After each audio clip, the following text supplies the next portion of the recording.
They handcuffed me in my own driveway while my neighbors watched through their curtains, too terrified to help. Two police officers with shiny badges dragged me toward their squad car, shouting about unpaid HOA fines and criminal property destruction. The acrid smell of burnt barbecue sauce mixed with the metallic taste of pure rage as my Saturday cookout turned into public humiliation. My 16-year-old daughter, Sage, stood frozen on the porch, tears streaming down her face, watching her dad get arrested like some common thug. The cold steel of the handcuffs bit into my wrists as they slammed me against what looked like a real patrol car. Here's the twist that'll blow your mind. I'm Chief Garrett Blackwood, 12 years running this town's police department. These weren't real cops. They were hired actors with costume badges, sent by my power-hungry HOA president, who just made the biggest mistake of her life. But I didn't reveal my identity. I played the helpless victim perfectly. Because sometimes, the sweetest revenge is letting criminals dig their own graves. What would you do if fake cops showed up at your door? Tell me where you're watching from. Every neighborhood needs to hear this story. Let me back up and tell you how this war started. 6 months ago, I was Chief Garrett Blackwood, a broken man seeking refuge in Willowbrook Estates, one of those picture-perfect gated communities where even the fire hydrants look like they went to finishing school. I'd moved there after watching cancer steal my wife, Marina, piece by piece over 18 brutal months. She died clutching real estate magazines, circling houses with trembling hands, planning the retirement we'd never share. I bought this place with her life insurance money, 23 years of marriage reduced to a down payment on her final dream. The only light left was Sage, my 16-year-old daughter, who visited on weekends. We bonded in the garage, restoring a 1967 Mustang convertible, Marina's favorite car. The sweet smell of motor oil mixed with Sage's vanilla perfume, while classic rock bounced off concrete walls. Those were the only moments when breathing didn't feel like drowning. Day 3 in suburban paradise, I discovered I'd moved straight to hell, a homeowners association hell. 3 violation notices appeared overnight like parking tickets from Satan. Grass 0.2 inches too tall. Mailbox charcoal black instead of midnight black. Garbage cans visible for exactly 4 minutes past pickup time. 4 minutes! I timed it with my police stopwatch, convinced someone was pranking the new cop. They weren't. Welcome to Cordelia Pimpton Hayes' empire of engineered misery. Picture a woman who could make a funeral director seem bubbly. 52.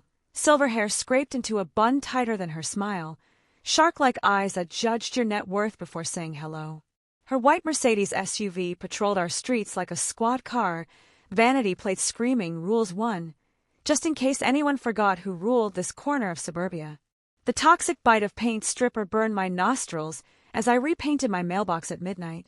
Across the street, Cordelia's McMansion glowed under security floods, her Italian gravel driveway crunching under the boots of her landscaping army, working overtime to maintain suburban perfection. The first real battle erupted at the monthly HOA meeting. I'd politely questioned a $500 fine for unauthorized commercial activity, changing my truck's oil in my own driveway. "Mr. Blackwood," she said, voice cold enough to freeze vodka. "Perhaps you don't grasp property standards here. This isn't some blue-collar neighborhood where people perform automotive maintenance in public." 24 neighbors became fascinated by their shoelaces. I realized these weren't homeowners. They were hostages, paying mortgages to their captor. Sweet Mrs. Chun whispered the terrifying truth afterward. Cordelia had destroyed 2 families through foreclosure lawsuits, seizing their homes over fabricated violations. She wasn't managing a community. She was running a legal theft ring with HOA letterhead. I'd bought this house to honor Marina's memory and build new ones with Sage. Instead, I'd purchased prime real estate in Cordelia's personal kingdom of fear. "Enhanced enforcement begins immediately," she declared, staring straight through my soul. "Some residents require stronger encouragement to maintain our standards." That's when this grieving police chief realized Cordelia Pimpton Hayes had just made the fatal mistake of threatening the wrong family. Week 2 in her surveillance state brought daily doses of manufactured hell. Every morning felt like Christmas from Satan, fresh violation notices tucked under my door like poison pen letters. Car parked 6 inches too far left in my own driveway, $200 fine. Porch light bulbs, 60 watts instead of 40, $300 fine. Garden hose coiled clockwise instead of counterclockwise, $500 fine. The bitter irony stung worse than burnt coffee. I'd spend 12-hour shifts dealing with real crimes, armed robberies, domestic violence calls, then come home to find parking tickets on my personal F-154 commercial vehicle storage. Apparently, my truck looked too working class for Cordelia's suburban utopia. But Tuesday morning shattered my illusions completely. I was nursing my third cup of coffee, watching Mrs. Chun tend her late husband's memorial roses, when movement caught my eye. Golf carts, but not normal ones. These looked like miniature patrol vehicles with amber flashing lights, cruising our streets like mechanical predators. The electric whir of their motors sliced through the morning peace as uniformed figures photographed residents' properties with military precision. My detective instincts kicked in. This wasn't random enforcement, it was organized surveillance. I grabbed my binoculars and watched from behind the kitchen curtains as fake security guards documented every house, every car, every fabricated violation they could invent. The realization hit like a freight train. Cordelia had hired her own private compliance patrol. These weren't community volunteers. They were paid enforcers conducting reconnaissance on American citizens in their own neighborhood. She created her own police force, without badges, training, or legal authority. Something from my criminal justice training tugged at my memory. Cases where HOA administrators abused power, charged illegal fees, acted like pocket dictators. I fired up my laptop and dove into our state's HOA regulations. What I found made my blood boil. Every violation notice included a $75 processing fee. But state statutes capped administrative costs at $1.25 to $1.50 maximum. Cordelia was overcharging residents by 300%, multiplying that theft across hundreds of bogus violations throughout our 200-home community. This wasn't neighborhood management, this was organized financial fraud wearing a suburban mask. That weekend, Sage arrived for our sacred Mustang restoration ritual. She immediately noticed my stress lines as we worked on the carburetor. Her 16-year-old hands were surprisingly steady, holding the flashlight in our oil-scented garage sanctuary. "Dad, why don't you just arrest her?" she asked, wiping grease off her fingers with a shop rag that smelled like her grandfather's old garage. "Can't abuse my position, sweetheart," I explained, showing her how to gap spark plugs properly. Police powers are for real crimes, not neighborhood squabbles. But my brilliant daughter had planted a seed, and it sprouted instantly. What if she was committing actual crimes? That changed everything. Monday morning, I launched my counteroffensive. I filed formal complaints with the State Attorney General's office about financial irregularities. I contacted city building permits regarding Cordelia's golf cart patrols and discovered they were operating without licenses, insurance, or any legal authority to issue citations, especially not on public streets. The community began to stir like a sleeping dragon. Mrs. Chin intercepted me at my mailbox Tuesday evening, her elderly voice trembling with barely contained rage. "Chief Blackwood," she whispered, scanning the street like we were planning a jailbreak. "They charged me $2,000 in landscape compliance fees for Harold's Memorial Garden. 40 years we've called this home, and now they want to destroy the roses my husband planted for our anniversary." That conversation hit me like a gut punch. It brought instant clarity. This wasn't about petty power trips. Cordelia was systematically targeting vulnerable residents who couldn't fight back. The elderly, the grieving, anyone she saw as easy prey for her sophisticated intimidation scheme. But my investigation was triggering her paranoia.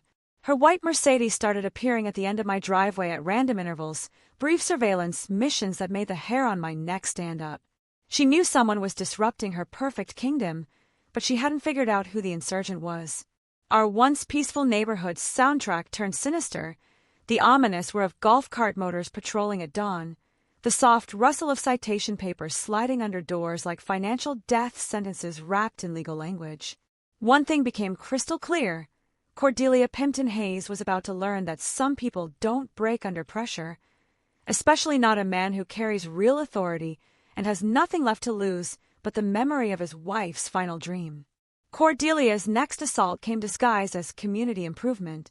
Week 3 brought the financial nuclear bomb, a special assessment fee of $1,500 per household for emergency community upgrades. No details, no contractor bids, no explanation. Just 30 days to pay or face property liens. $1,500 for improvements that existed only in Cordelia's imagination. But she saved her cruelest blow for last.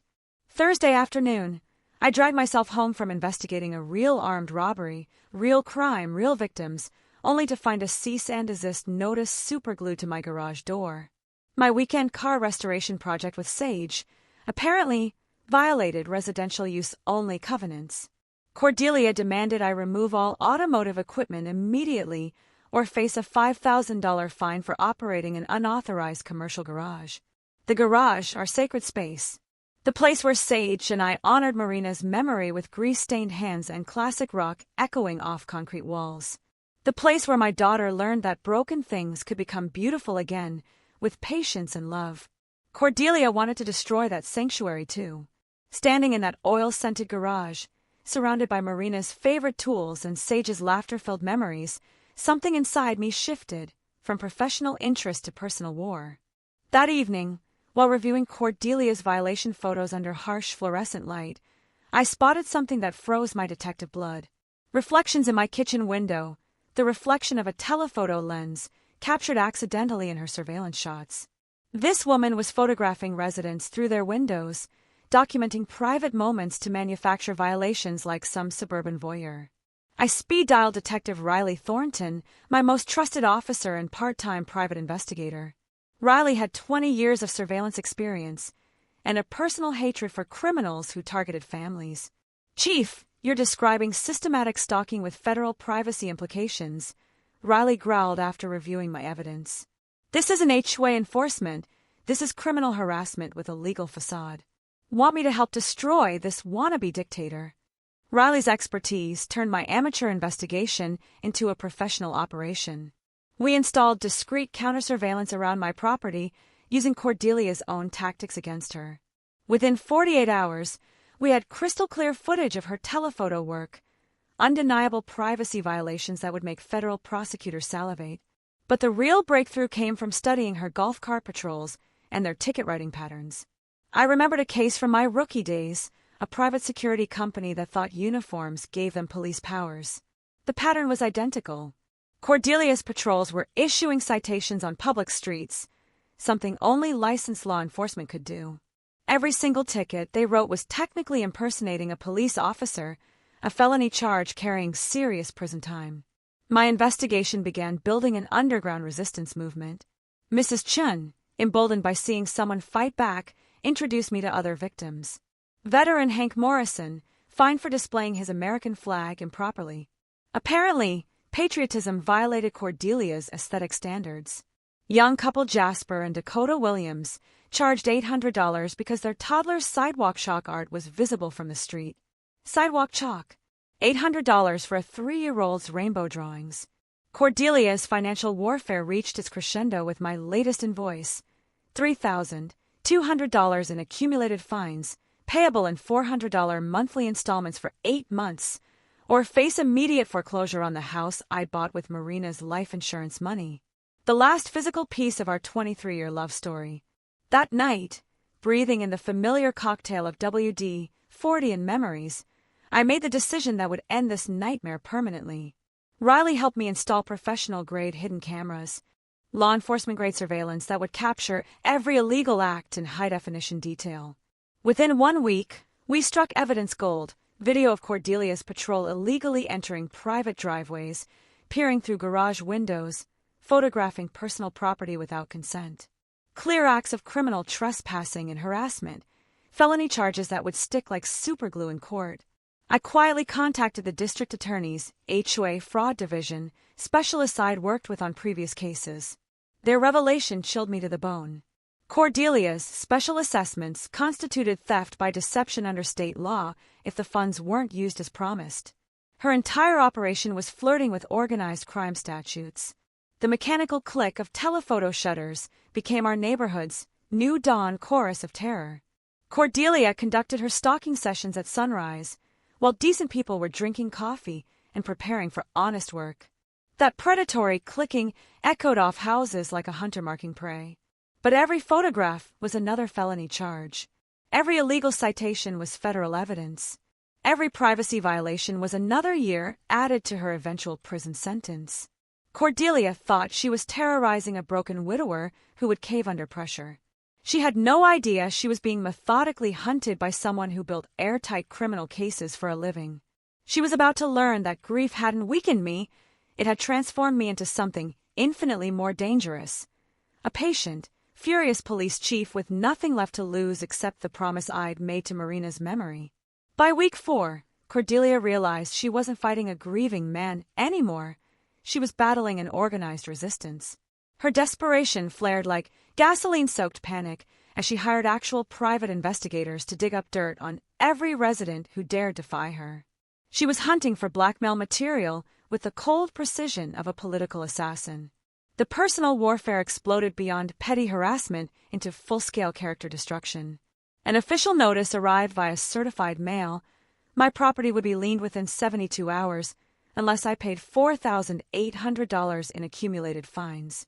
That number had mysteriously multiplied through compound penalty clauses buried in fine print that would embarrass even loan sharks. But here's where Cordelia's arrogance became her fatal mistake. When her investigators discovered I was the police chief, any rational criminal would have retreated faster than a vampire at sunrise. Instead, she doubled down, launching a wave of calculated legal warfare that exposed the bottomless depths of her sociopathic ambition. This woman actually believed she could intimidate a cop into submission. Her next move proved her total detachment from reality. Cordelia announced compliance hearings for all defiant residents, show trials where her puppet board would play judge, jury, and executioner. She threatened immediate foreclosure proceedings against anyone refusing to grovel before her suburban tribunal. Mrs. Chen's summons arrived the same day as Hank Morrison's and the Williams families. The message was crystal clear: submit to public humiliation or lose your home. While she prepared her courtroom theater, I was quietly building a federal case that would turn her crimes into footnotes in her own indictment. Working through back channels with the DA's white-collar division, I uncovered the truth that changed everything. Cordelia had been systematically looting HOA accounts for over 2 years. Those emergency assessments weren't funding community improvements. They were flowing like stolen rivers into personal bank accounts she controlled across multiple states. This wasn't neighborhood management. This was organized theft wrapped in suburban respectability. My federal training recognized the pattern instantly: classic white-collar crime. HOA fraud followed the same predictable blueprint: manufacture violations, illegal fees, embezzled funds, and witness intimidation. Cordelia had checked every box on the federal prosecution's most wanted list. She'd scheduled my compliance hearing as her grand finale, a public execution meant to decapitate the resistance. Her preparation included forged character files suggesting I was mentally unstable from grief and possibly self-medicating with alcohol, pure fiction crafted to justify her harassment campaign and destroy my reputation. But that Saturday evening, while Sage helped me organize evidence in our sacred garage, my brilliant daughter made the discovery that demolished Cordelia's entire empire of lies. The familiar blend of motor oil and vanilla lip gloss filled the air as Sage methodically sorted violation notices with teenage precision that would have impressed the FBI. "Dad, something's seriously wrong here," she said, comparing 3 citations side by side under the harsh fluorescent light. "These violation codes don't exist anywhere in the actual HOA documents." My daughter had just cracked the con of the century. I immediately cross-referenced every violation Cordelia had issued against our community's official documents. 60% of her citations referenced completely fabricated rules, fake regulations she'd invented to legitimize her extortion empire. Armed with this revelation, I reviewed my surveillance footage again, this time with new eyes. Cordelia's so-called enforcement team had escalated from photography to outright burglary, illegally entering residents' backyards to manufacture violations through criminal trespassing. The soft creak of backyard gates opening at dawn had replaced our neighborhood's peaceful morning soundtrack with the sound of systematic breaking and entering. But the most devastating discovery came when I dove into state corporate records. Cordelia had never legally filed her board elections with the Corporation Commission. Her entire authority structure was invalid.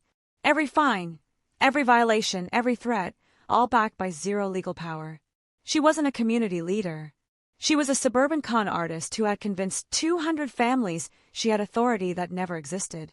I discreetly contacted neighboring police departments, sharing intelligence about her fake enforcement operation. The pattern that emerged made my investigative instincts roar with satisfaction. Similar fraud complaints across 3 counties, identical tactics, and the same twisted use of legal manipulation disguised as community management. This wasn't isolated neighborhood terrorism. This was an organized criminal enterprise operating across state lines, with federal implications that would dominate news cycles. Late nights at the station became my war room, the bitter smell of burnt coffee mixing with the sharp satisfaction of assembling prosecution folders that read like organized crime indictments. Every document added weight to evidence boxes that would soon become Cordelia's prison sentence. The woman who tried to steal my family's last connection to Marina was about to face something she had never encountered. A police chief who specialized in building cases that federal prosecutors loved to prosecute. Cordelia Pimpton, Hayes had terrorized the wrong family. Now, she was about to discover that some people fight back with indictments, not angry letters. The moment that shattered Cordelia's world came at 2:47 a.m. on a Tuesday, buried inside financial documents that could cure chronic insomnia. I was slumped over my kitchen table, drowning in coffee-stained HOA records and bank statements, when I found the evidence that would send Cordelia to federal prison for decades: forged signatures. Dozens of them, spanning 2 years of financial documents. Not just embezzlement, systematic document fraud across multiple banks, multiple states, and multiple federal jurisdictions, crimes that would make organized crime bosses envious. Every emergency assessment, every community improvement fund, every administrative fee had been authorized by signatures belonging to board members who had never seen the paperwork, never attended the meetings, and never agreed to rob their neighbors blind. The scale of her criminal empire made my investigative instincts roar with satisfaction.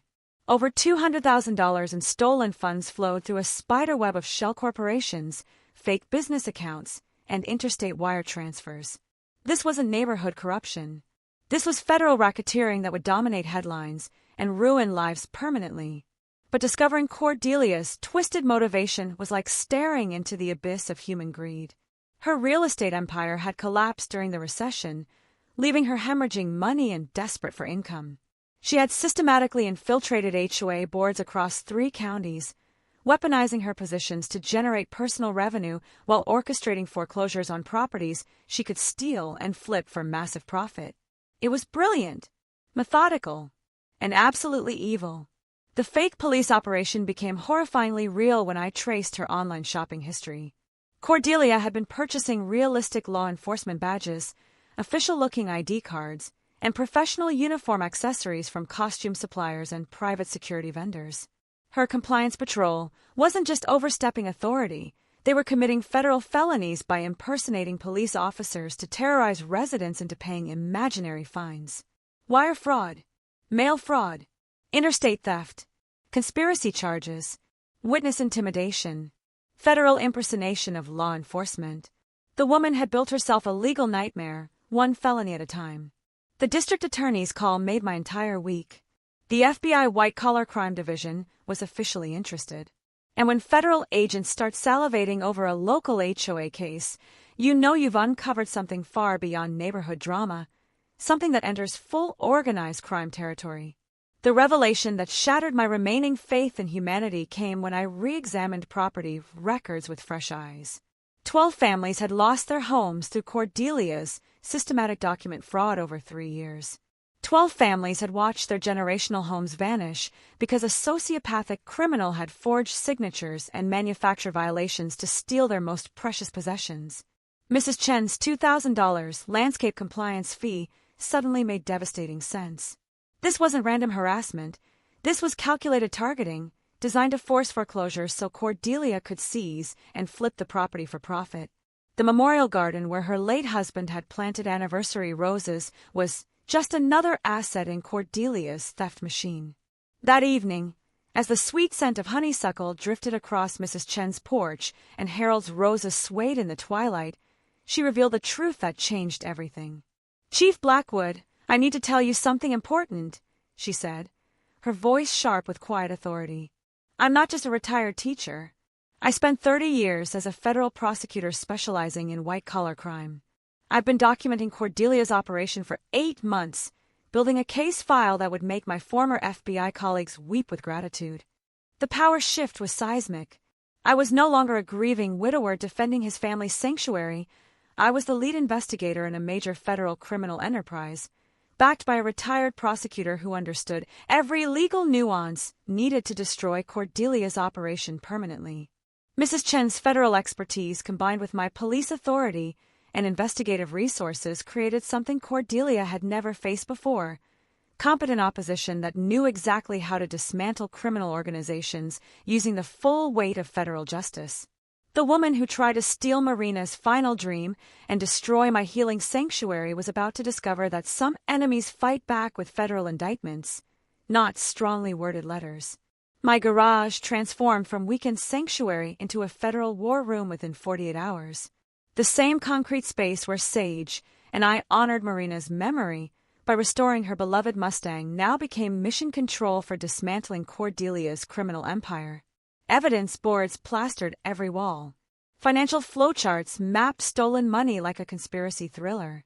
Legal precedents were pinned in neat rows, cross-referenced with surgical precision. The sweet smell of motor oil mixed with burnt coffee's bitter bite as Mrs. Chen and I worked 18-hour days, building a prosecution case that would make federal attorneys weep with joy. Our team assembled like veterans, answering a call for justice. Mrs. Chen brought 30 years of federal prosecution experience and encyclopedic knowledge of white-collar statutes. Detective Riley Thornton contributed surveillance expertise and a personal hatred for criminals who targeted families.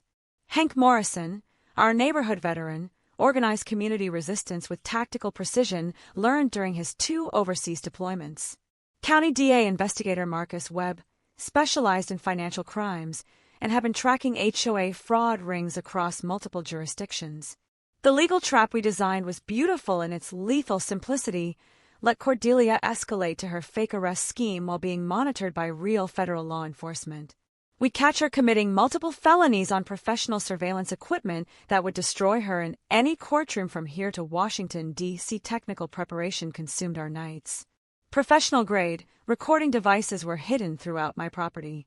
She painted herself as a brave citizen protecting families from an unstable officer who'd lost control after his wife's death. Watching her twist Marina's memory into a weapon nearly broke my composure, but Mrs. Chen's seasoned wisdom steadied me. "Let her dig deeper," she said calmly. "Every lie she tells becomes more evidence for federal prosecutors." The FBI's pressure tightened as wire fraud evidence piled up like an avalanche. Cordelia could sense the net closing, but her narcissism wouldn't let her flee. Instead, she turned our neighborhood into her personal police state. Her patrol teams began conducting safety inspections, illegally searching residents' properties without warrants, permission, or authority. They photographed private belongings, recorded conversations, and compiled detailed files on anyone who had ever stood up to her. The sharp chemical smell of spray paint filled the morning air as her vandals marked houses for targeting, followed by the mechanical whir of golf carts conducting surveillance like enemy reconnaissance units. But every desperate act only strengthened our case. Each one another charge: witness intimidation, conspiracy to commit burglary, civil rights violations. This was organized harassment across state lines. Cordelia was systematically adding decades to her eventual prison sentence with every new crime she committed. Then came the fake emergency that took her delusions to new heights of criminal stupidity. Citing supposed security threats from militant residents, she declared an emergency that justified increased enforcement and expedited foreclosure procedures. According to her warped logic, ordinary families exercising their legal rights had become domestic terrorists, people who needed to be neutralized. My surveillance cameras captured everything in high-definition detail: her patrol teams conducting illegal searches, her vandal squads destroying property under cover of darkness, her intimidation specialists threatening elderly residents with homelessness if they didn't submit to her rule. Professional backup arrived when my superiors and the mayor reviewed our evidence files. After studying the documented proof of Cordelia's systematic criminal enterprise, they issued full departmental support for my investigation. My professional reputation became bulletproof against her character assassination attempts. The mayor's public statement made headlines. Chief Blackwood has this administration's complete confidence and support in investigating serious criminal activity affecting our community. We commend his professional handling of what appears to be organized fraud disguised as neighborhood management. But Cordelia's final gambit revealed the true depth of her sociopathic desperation. She filed emergency foreclosure proceedings against my home through falsified legal documents, claiming I posed an immediate community safety threat that justified seizing my property without due process. The house Marina and I had chosen together, the sanctuary where Sage learned that broken things could be beautiful again, had become her next target.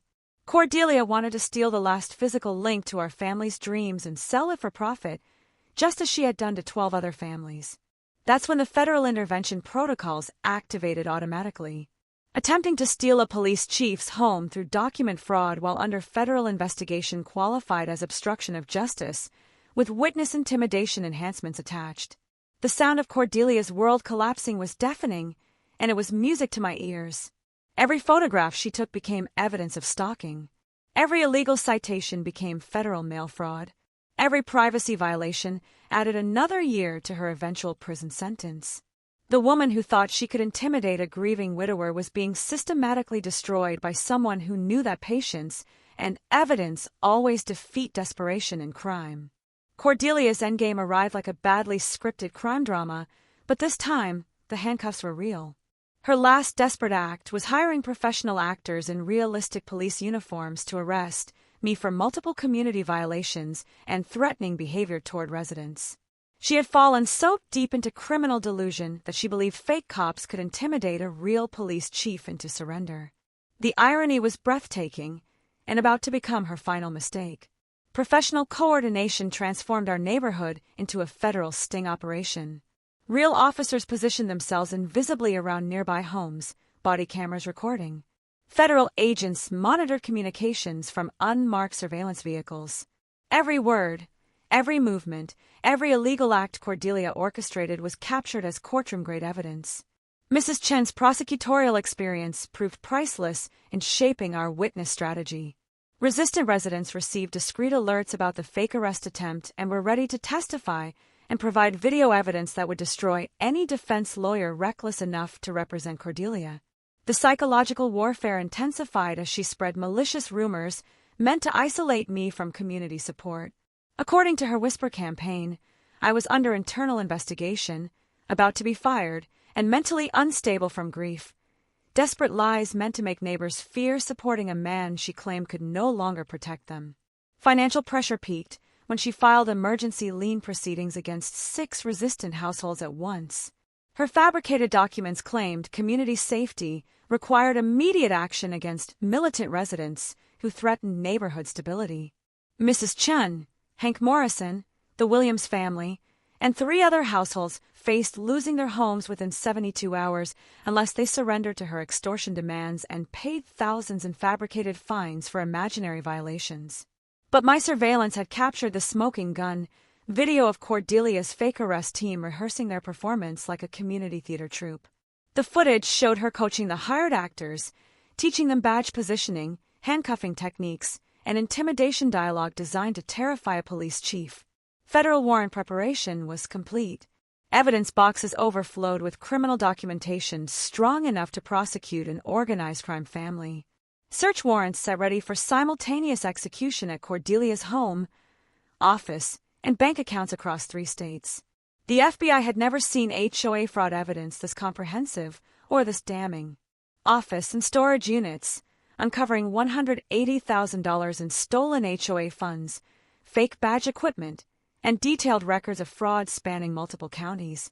Her fake officers and patrol teams were arrested in coordinated operations across 3 jurisdictions. But the moment that made everything worthwhile came when Sage threw her arms around me, tears of pride and relief streaming down her face. "Dad, that was amazing. Mom would be so proud." She was right.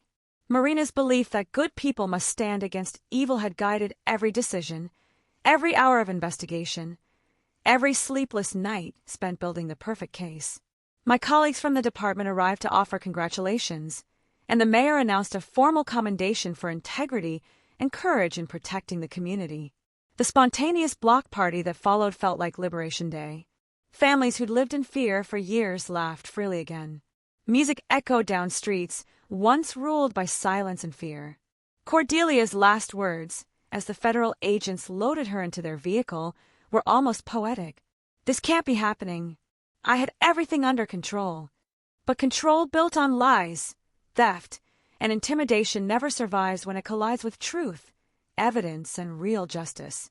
8 months later, justice was served with a finality that reminded everyone the system still works, sometimes beautifully. Cordelia Pimpton Hayes was sentenced to 8 years in federal prison, ordered to pay $340,000 in restitution, and permanently banned from serving on any HOA board for life. All fraudulent foreclosures were reversed. 12 families got their homes back. The courtroom was packed with the very people she tormented, watching as their tormentor faced judgment.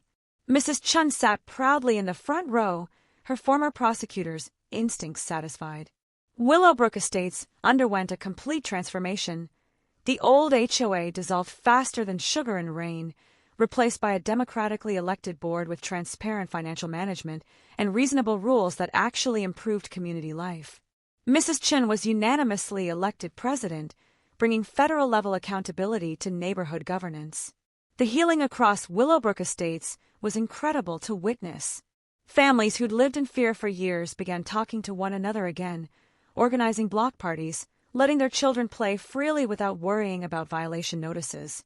The sound of laughter replaced the ominous whir of golf cart patrols. My own growth surprised everyone, especially me.